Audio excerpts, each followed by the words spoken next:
Introduce our Al-Anon speaker for today, Hosea M. from Washington, D.C. Let's hear it for the district.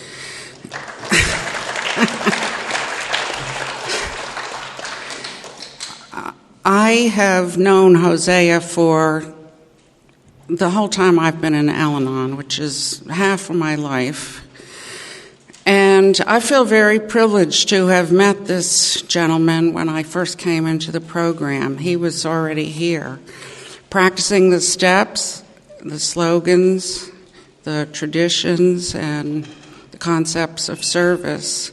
I've learned a lot from Hosea because, like our fourth concept said, participation is the key to harmony. When you get in and do things, you create harmony, beautiful music, and serenity, which is one of our goals in Al-Anon. Let's see.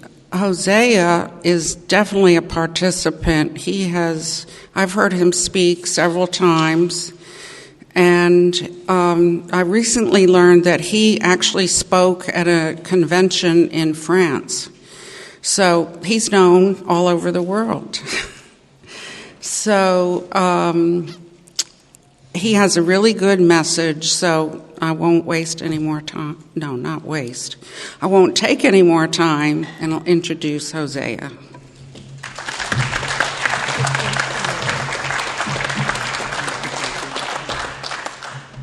Okay.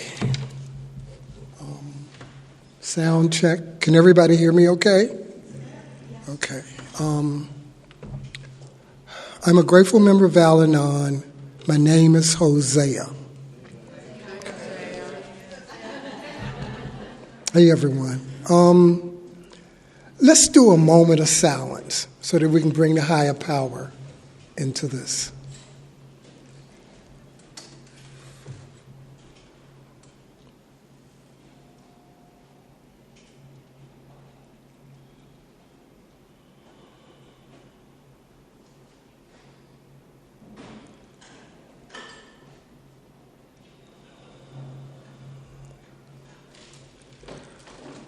Thank you. Wow, that changed the energy in here. That's good. Okay. I want to thank the committee. I want to thank the Al-Anon members that asked me to come and share. And if I sound a little incoherent, I just got off a plane from Europe. So my clock is all messed up and jet lagged and everything. But I'm going to do my best. I'm going to try not to impress you or depress you. I'm going to try to express to you some of my experience, strength, and hope with Al-Anon, and hopefully you'll get something out of it. As I look around the room, I'm kind of glad that there are a lot of AAs in here, because if this is your first introduction to Al-Anon, hopefully it'll be a good experience. But alcoholism is a family disease, and the alcoholic affects probably 20 people around them.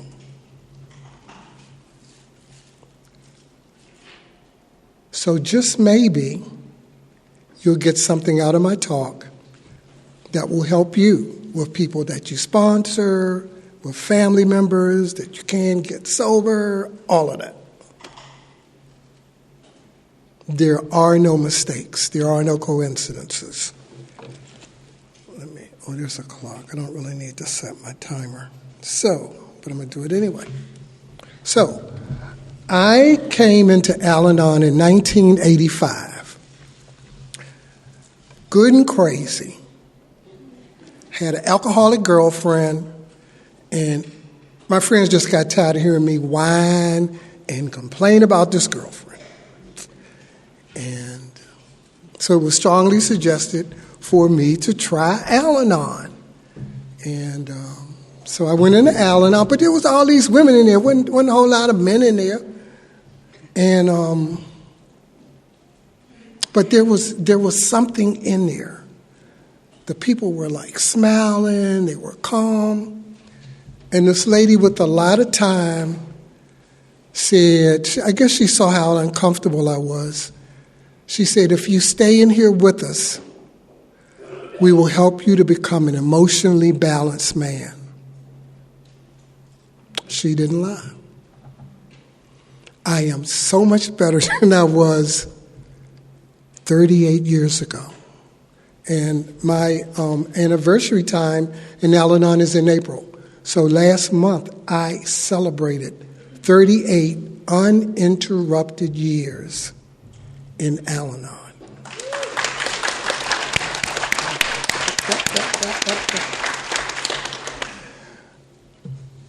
And I needed just as much today as I did then, maybe more so.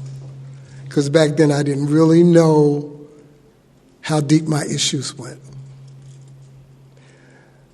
I like fixing people. I'm a codependent.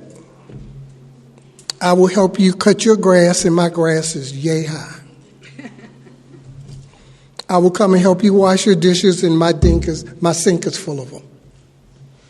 There is something inside of me that needs to people please, because I don't want you upset. I don't want to rock the boat. I don't want any controversy. So I qualify for this program. My immediate family are not alcoholics, neither my parents, nor my siblings, but I have 4 uncles. All 4 of them died of a disease of alcoholism on my mother's side.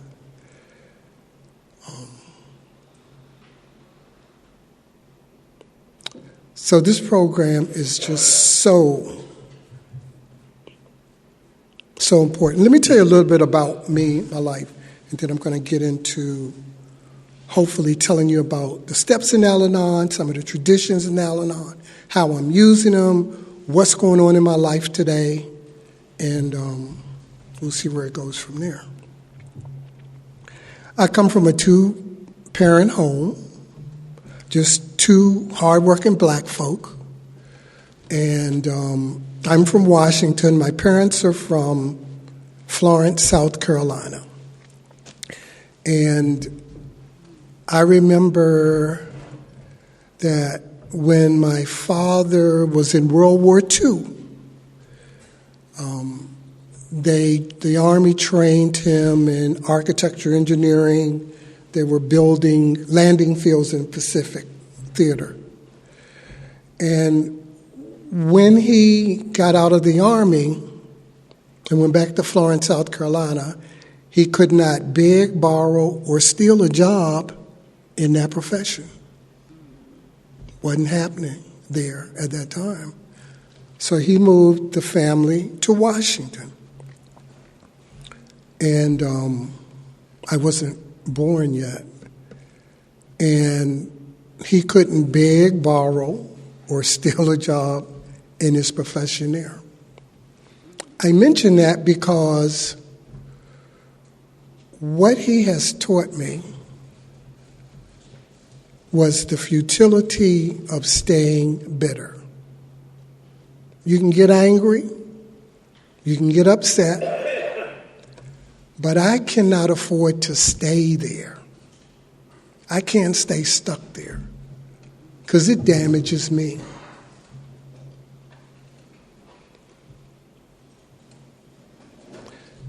He never got to practice the profession, and I'm one. I'm an architect.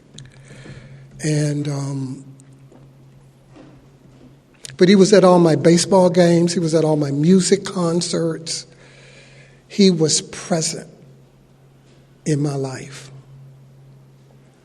for which I am so, so, so grateful. And when he passed in 2010, he was still one of my best friends. And I'm grateful to have had him and my mom in my life. They've both transitioned. I went to good schools.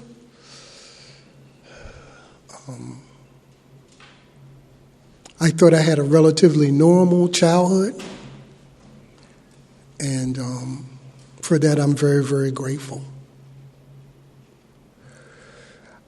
There's something inside of me that needs to rescue people. If you got a problem, you come from an alcoholic environment, I am your man, you know? I'm going to help you. We're going to solve it. You don't even have to ask me. That's how I know I qualify for this program. You don't even have to ask me. And that's not normal. There are enough things in my life that I need to be working on that I should not be trying to fix you. I am not God's assistant. But before this program, I thought I was. I could tell you my girlfriend's favorite color. I didn't even know mine. That's how lost I was when I got here. But it is not like that today. So I came into these rooms, I got a sponsor, and no, I didn't get one immediately. I came into the rooms, and maybe the first 3 meetings, they let me complain about the girlfriend, what she wasn't doing, and how awful my life was, and if she would just straighten up, I would have a good life. And in a gentle way, these ladies checked me. They said, Jose, you've told us about everybody else in your life. What about you? I did not have an answer. I like to say that is when my recovery started. That journey of finding out about Hosea.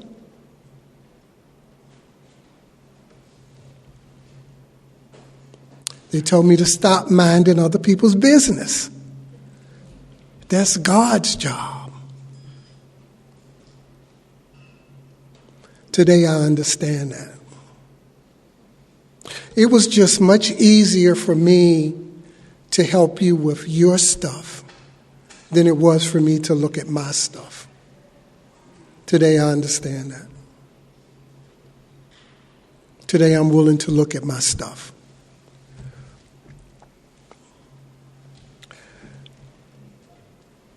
If I don't use the steps and the traditions in my life today,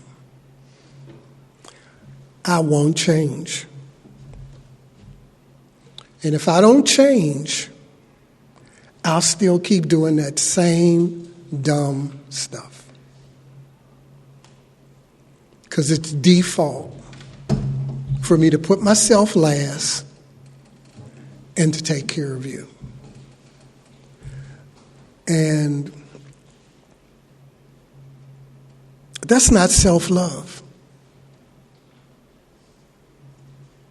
That's the first thing that I got out of Al-Anon. Self-love. How can I love anybody else if I'm not loving me? Doesn't work. How can I want somebody else to be with me if I can't stand to be with myself? If I can't take time and do me? It's an inside job. It's inside out. So the slogans, the steps, is how I change. The first step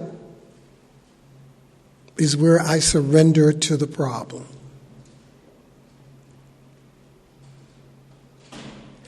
Alcohol is no matter who it's in, I am powerless over.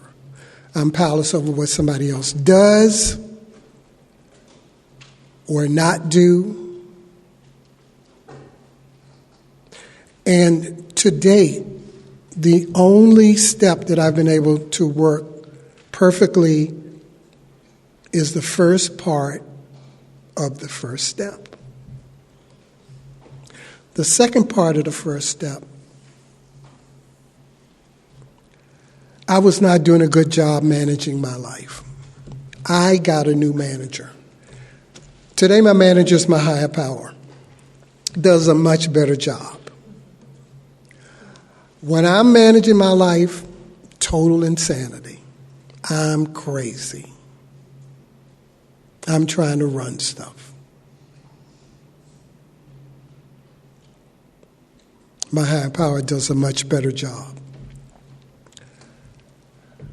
It is my opinion that the second step is the solution to this program. I get to see very early on that I can change. I can stop running from life. I can stop making excuses. I can stop needing to fix other people.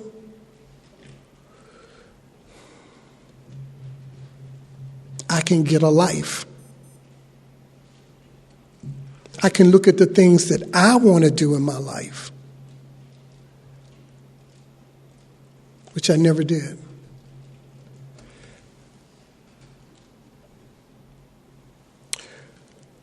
The third step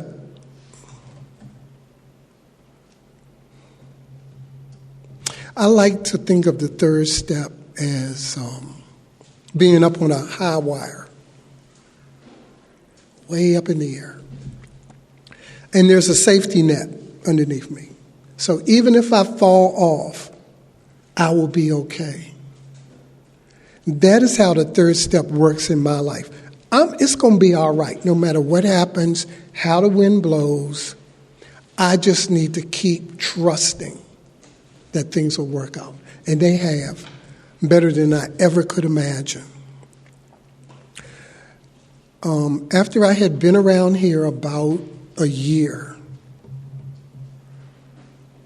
and I had gotten a firm foundation in the first 3 steps, I did a 4th step. And it was all over the place. But I did it because I was told early on to listen to people share in the rooms. You can hear who has done a 4th step and who hasn't. And you can hear who has a sponsor that they're using and who hasn't. And they said if I don't do a 4th step, I'll probably go back out and be as crazy as I was. And I came in here with a lot of pain trying to fix other people. I do not want that pain back. Nope, no thank you. So I did the best I could. And so a disclaimer. I am not advocating this for anybody else. I'm just saying what I do. My experience, strength, and hopes. I do a 4th step every year. Every April, no matter what, I do a 4th step. They've gotten so much more concise, the exact nature, the resentments, the fears, the sexual behavior, the harms. It's amazing. And I look at that step as like cleaning a mirror. And, I've cleaned it, it's shiny, the sun is reflecting in it. But over the course of a year, it's going to get dust. I mean, that's physics. That's just going to happen. So I need to do a spring cleaning every year. I don't always like doing the work, but I love the results of doing it.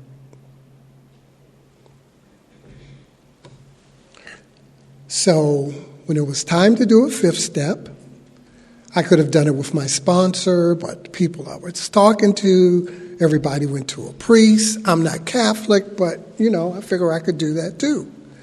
So I made an appointment at National Shrine in Washington, and I got Father Columba. And so I had all my papers, and, I had told God about it, and I had owned it to myself. And I was getting ready to go into my spiel, and he stopped me, and he said, "How long have you been in the program?" And which I thought was a kind of a strange question. And I answered him, and it was at that point that he shared with me that he had been in AA for 3 years at that point. And that priest walked me through that step. And I watched how things got lighter. I mean, I had a lot of shame, regrets, fears, anger, remorse. And when I finished, he said, "Okay, Hosea, God has forgiven you." And he asked me, "Can you forgive Hosea?"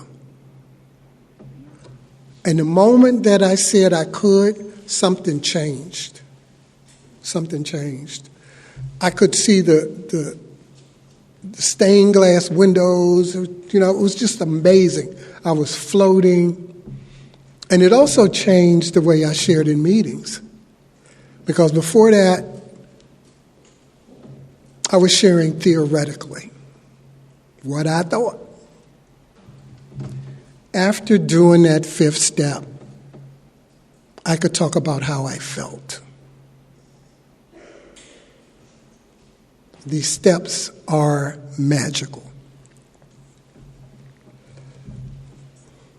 Step 6 and step 7, which somebody did a wonderful job this morning. All my defects are God-given. All my assets. I did not give any of them to me, and I can't take any of them away. And they're not all bad, because if fear keeps me from doing something that's going to harm me, that's not a bad thing. If jealousy gets me off of my procrastination to do something that I should be doing, that's not a bad thing. I need you people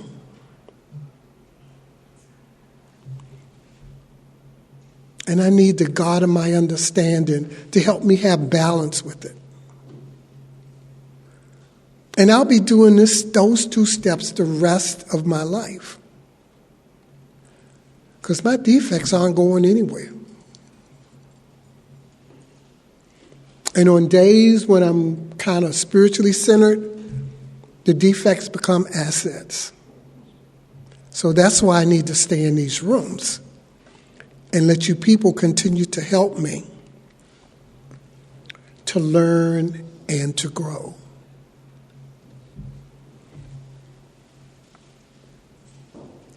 Steps 8. There were people I had harmed, a lot of family, employers. There were people that had died. And there were a whole lot of creditors. I owed everybody and their children, I just owed everybody. Very irresponsible.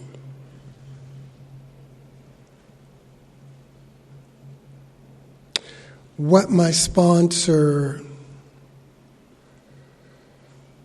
with the 8th step, the important thing was to put them down and to pray for the willingness. Not to run out this afternoon and try to make amends before I know what I'm doing.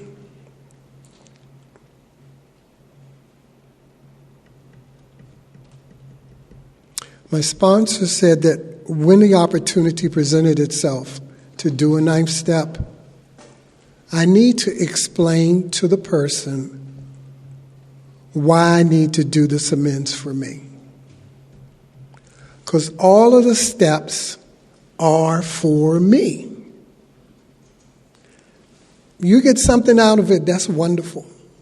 It's great. But I'm doing the steps to be free.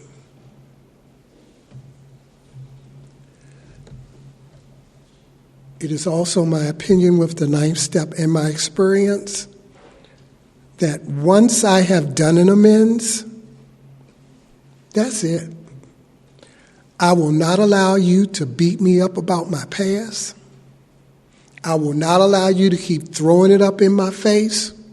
What you do with it is what you do with it. I'm doing it so that I can get free. I do not allow people to do that to me today. And before I would just be so ashamed, yeah, you're right, I'm awful, I did. Nope. These steps and the traditions are to help me get free. So, it's that promise. I won't regret the past or wish to shut the door on it. But again, I am not going to allow anybody to beat me up about my past. Because with that forgiveness and that self-acceptance, I'm okay with who I see in the mirror today.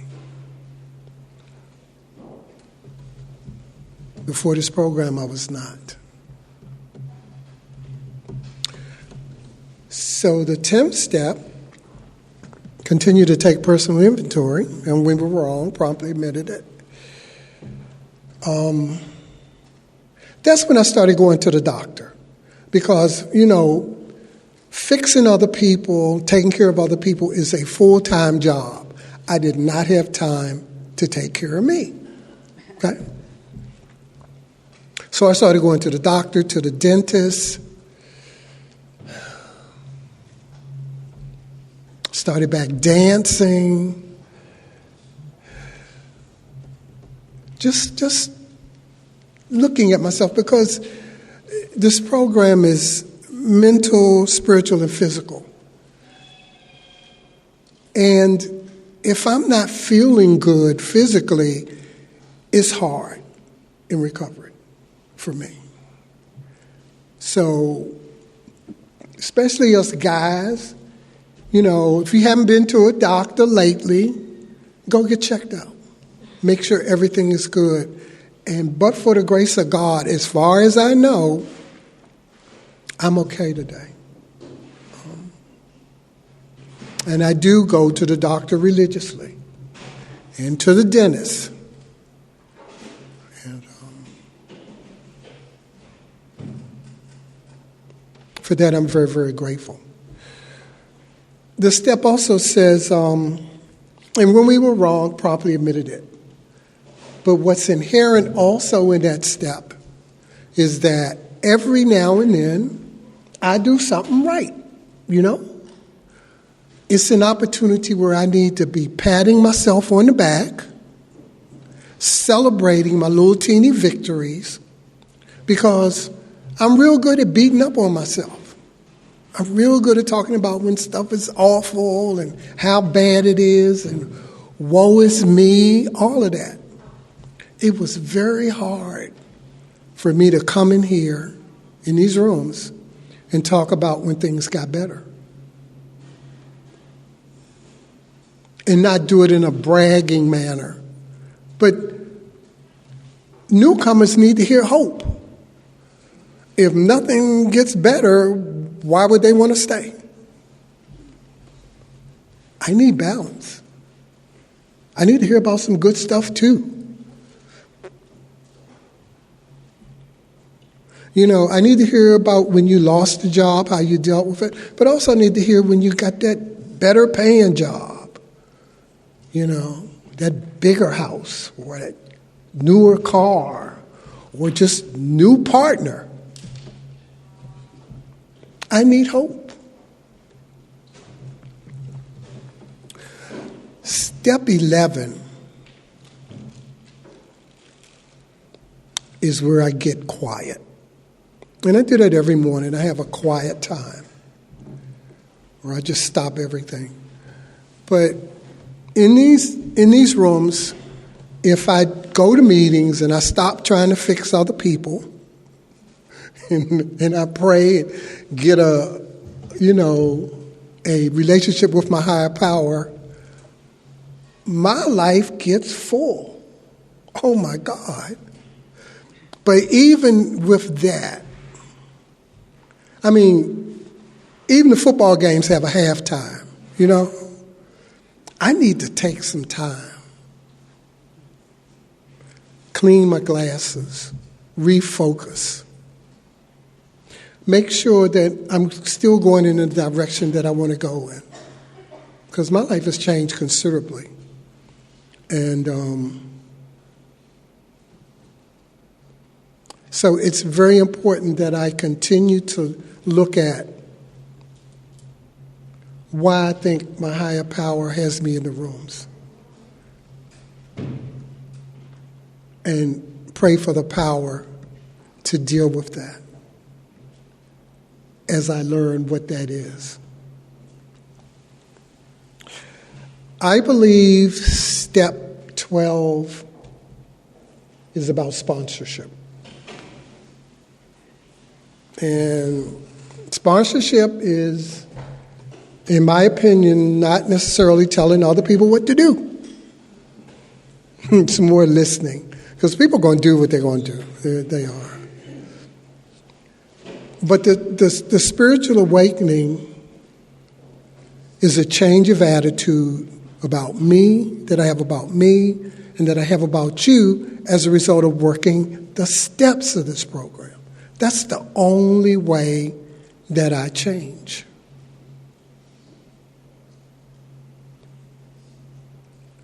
And if I don't change, I'll be in the rooms every meeting crying about that girlfriend that I lost 15 years ago. Or that job that fired me 10 years ago. Because I'm stuck in the problem. And 12-step rooms, Al-Anon, is about the solution. Always it's about the solution. What am I going to do about it?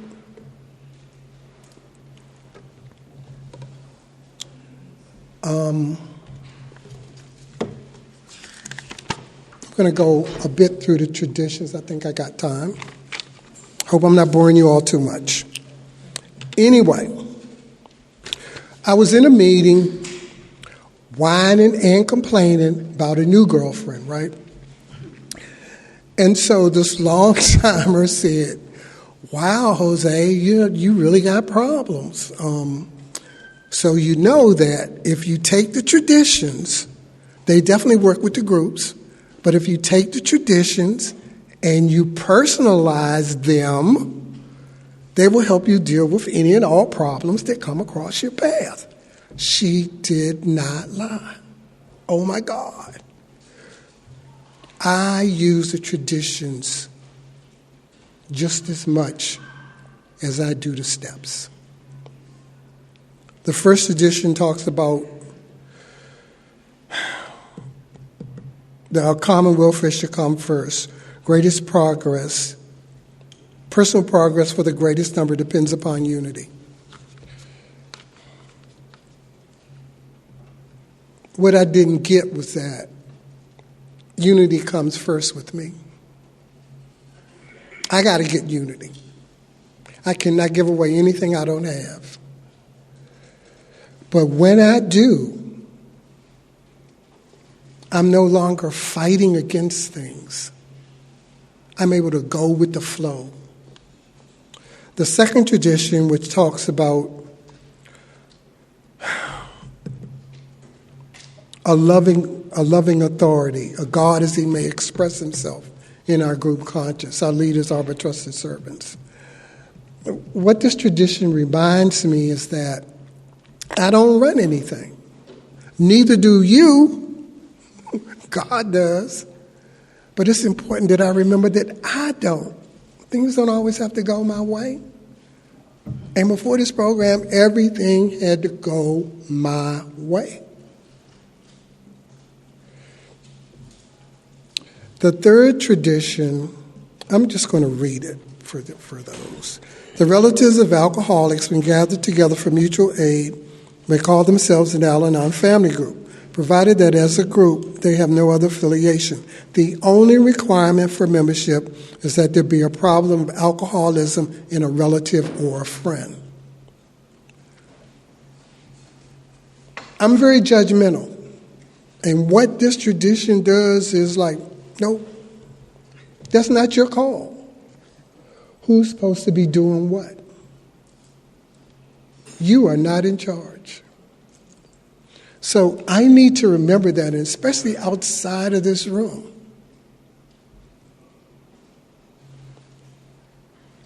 Number 4, each group should be autonomous except in matters affecting other groups, another group, or Al-Anon or AA as a whole. And I love autonomy because what it means is everybody, including me, has the right to be wrong. I can change my mind if it's not working. So I need to give that also to everybody else. You know, that's the way they're doing it. It's okay. And before this program, nothing was okay.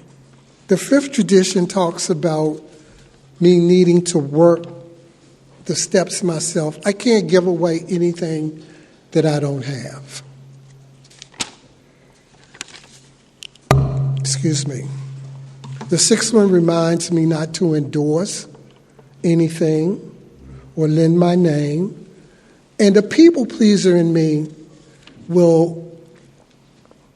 you'll want me to do something or get your child's Girl Scout cookies, whatever, right? And I would do it to please. But what this tradition reminds me is that I don't have to do that. If I want to do it, fine, but I'm not required to. I am so grateful for that. The 7th one talks about being self-supporting. It was at the 7th tradition that I learned how to tell my family no.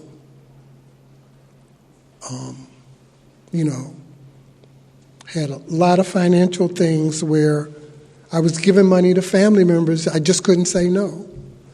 And in reality, I was enabling them. Every boat needs to float on its own bottom. I don't have a problem today saying no.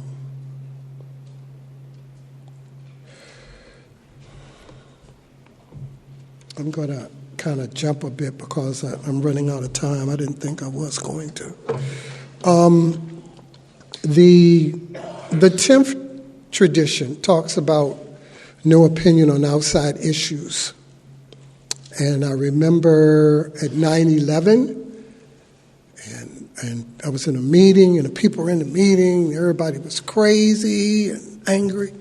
And this long-timer with a lot of wisdom called the group conscious and read the 10th tradition and reminded us that we're in this room, for our Al-Anon stuff.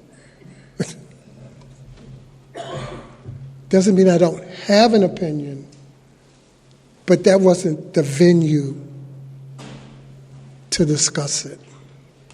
Nor is politics, nor is religion. So I stay out of those relay games.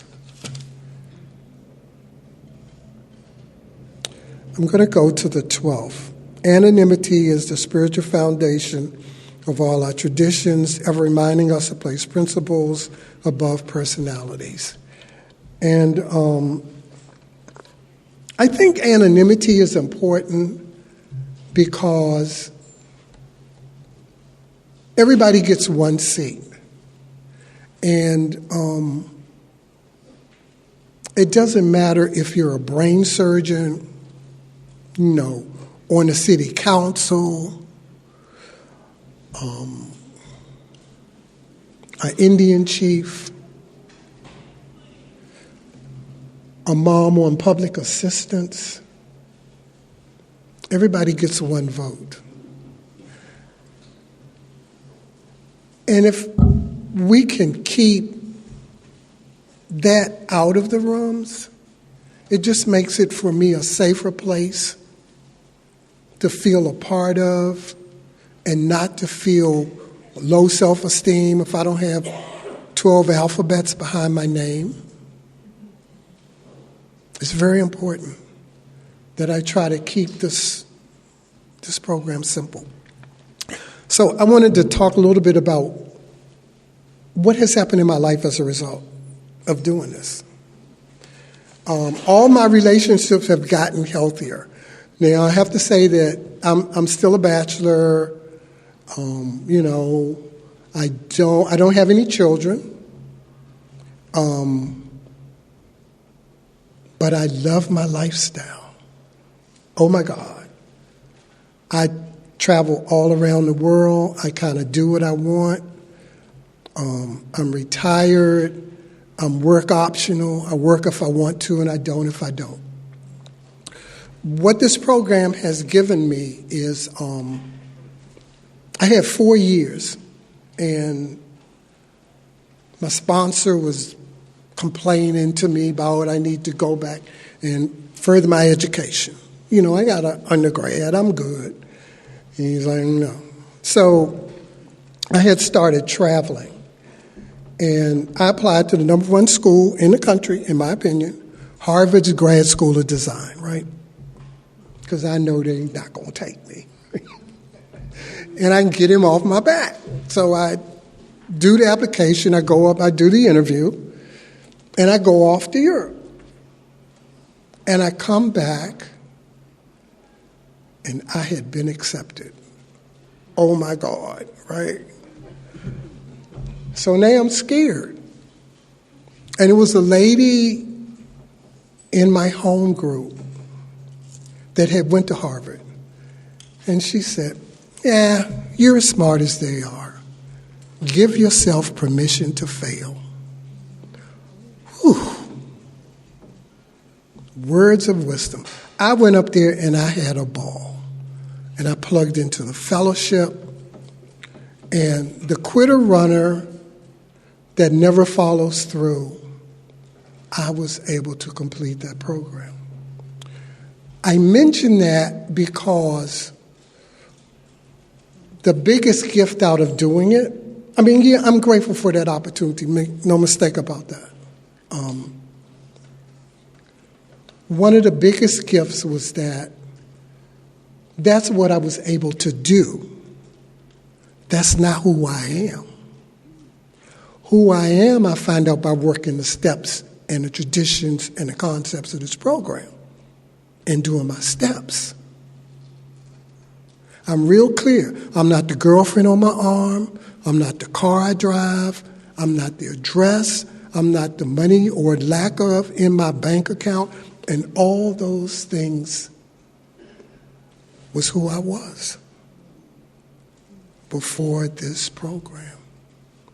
This program is helping me get free. I have been blessed to have gone to meetings in Moscow, St. Petersburg, Beijing, Hong Kong, Singapore, Malaysia,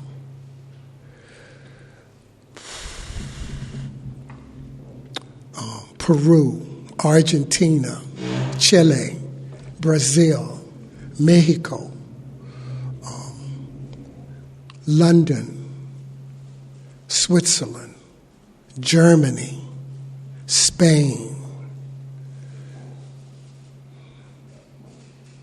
And I have a home group in Paris, France. Al-Anon has given me the world. My world was a 4-block radius. And I need to remember that. But it would be a crime for me to come up here with 38 years and nothing to have gotten better. My life not to have gotten better. Al-Anon makes me dream new dreams. I like who I see in the mirror today.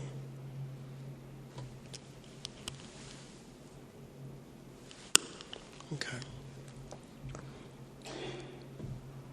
I'm going to end with this thing that I found. I had 30 days. And I read this generally every night. Before I read it, I again want to thank the committee. Everybody that was here was supposed to be here. I hope that something I said helps you appreciate the magic that's in Al-Anon as well, because it is a family disease. So, our mistakes won't irreparably damage our lives unless we let them. It is said that in the art of Persian rug making, all mistakes are adjusted into the pattern so that when the rug is finished, no one can tell where the mistake was made.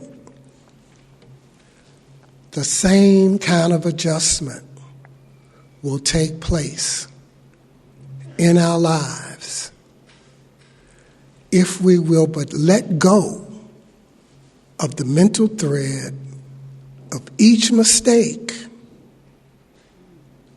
and let God weave it into a successful and orderly pattern. I'm Hosea, grateful member of Al-Anon. Thanks for letting me share.